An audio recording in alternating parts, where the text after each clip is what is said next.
Lord, child, I don't know what's going to happen. We're fixing to go to war. North Carolina's going to secede. The men going to leave. We're going to be left with all this work. I just don't know what's going to happen. I wanna let go like rain, fall free in your hand, flow like the river, across the barren land, wash clean alive, stained with pain. I wanna let go like the rain. I've been holding on to the past, no it ain't coming back, hanging on to dreams that long been dead. Try to shake it loose, walk away and run.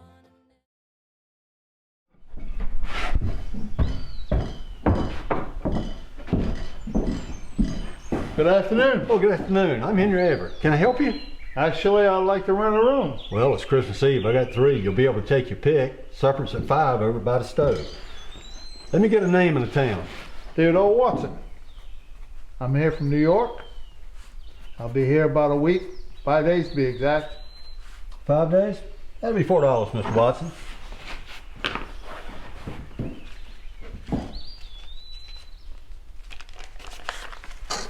There you go.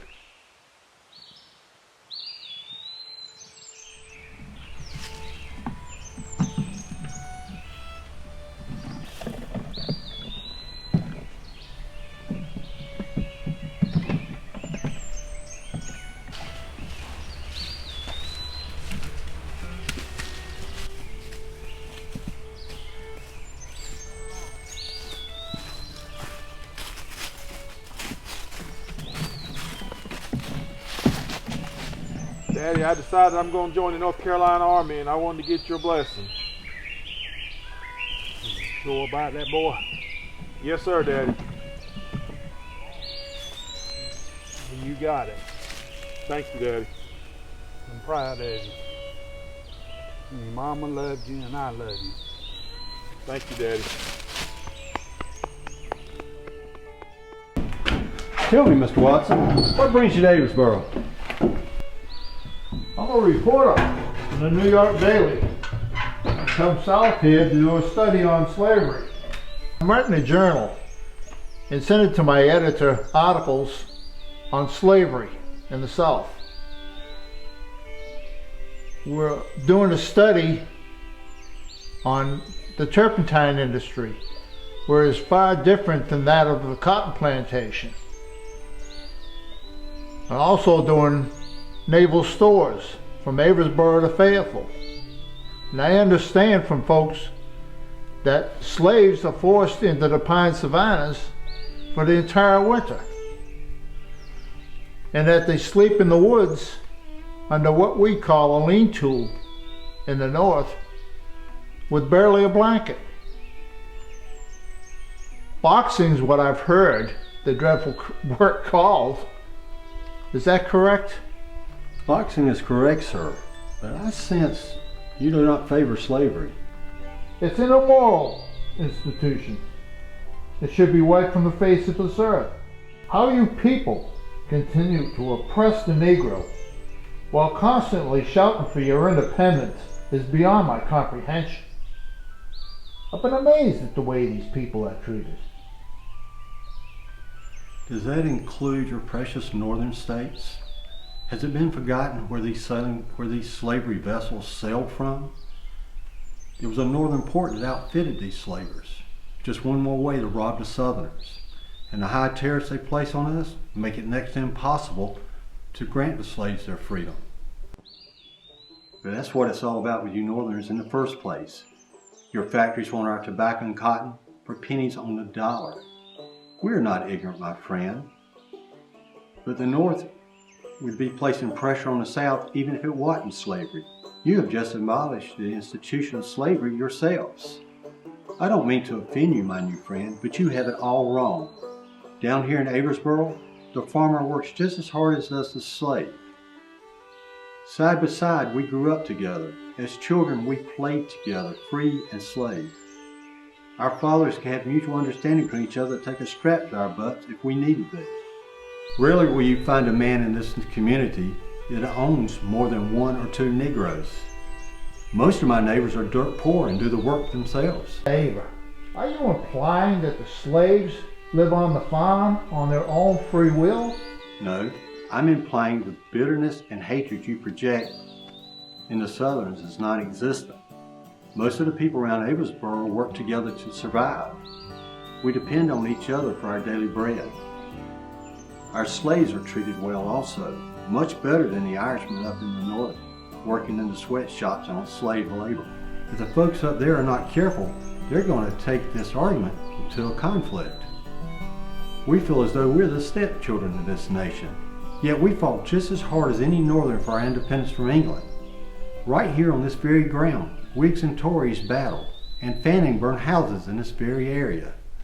The Southerns have farming, the North industry. We ship you our crops at a bargain price. You ship back manufactured goods at a premium price.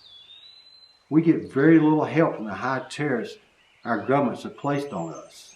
There's many a white slave in those pine savannas you referred to. They work only long enough to buy whiskey, where if a man had a mind to and worked all year, he could easily make $1,000. And as for our slaves being granted their freedom, they wouldn't know what to do with it. They were born here, they have nowhere to go. The skills they have are only good for the work that we do here. What you should do is write an article on how the Northern Abolitionist should mind his own business. The pressure they're throwing on us down here is going to cause trouble one day. We don't tell you people what to do. Why can you not adapt that same way of thinking? Our forefathers knew that a small country would be taken over. Like one straw broken very easily. We're bound together by the Constitution for the good of the whole country. And our federal government needs the power to levy taxes from all the states. Our Articles of Confederation failed, but we've formed a more perfect union. Yes, but a voluntary one. The 10th Amendment specifically states any power not granted to the United States is left in the hands of the individual states themselves. Jefferson warned us of a federal-type government. Too often a federal government perceives itself way too powerful. Each state is its own country. You Northerners have placed yourself on a pedestal way too high, and you're no better than us, except in your own minds. But you, sir, are my guest this week, and I will no longer engage in this conversation with you. I want to welcome you and wish you a Merry Christmas. If there's anything I can get for you, please let me know. Thank you, Ava. I believe I'll have that shot of whiskey. It's nearly Christmas, and I have no one to share it with. Won't you join me for dinner? Indeed, Mr. Watson, but I must warn you, our supper will be prepared by a servant. I hope that does not suppress your appetite. Oh, Ava, very little will suppress this monster inside my belly. I've only one thing to ask. And what would that be, sir? Where do your servants take victuals? Why, in the rear with her daughter. Why do you ask? I would like them to dine with us at our table this evening. You would have me made a fool of in front of my slaves? No. I'd just like to see an act of kindness on Christmas. You have barely met me, sir. You ask a lot of me. I sense goodness in you. You Southerners are known for the love of the gospel of Christ. Would not this sacrifice speak volumes for those who doubt your sincerity in the cruel North states? It might. Let me get you your whiskey.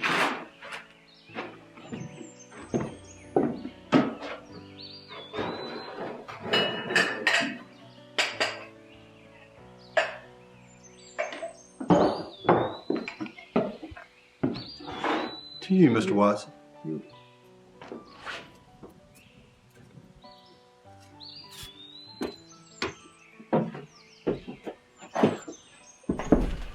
What do you think about the secession movement? I believe it's a sure thing North Carolina will secede. Well, I decided I want to join the North Carolina Army. Well, that's good. What's your name, boy? Lucian Avra. Is that any kin to the founders of this town? Yes, sir. My granddaddy was one of those founders. That's good. Raise your right hand and repeat after me.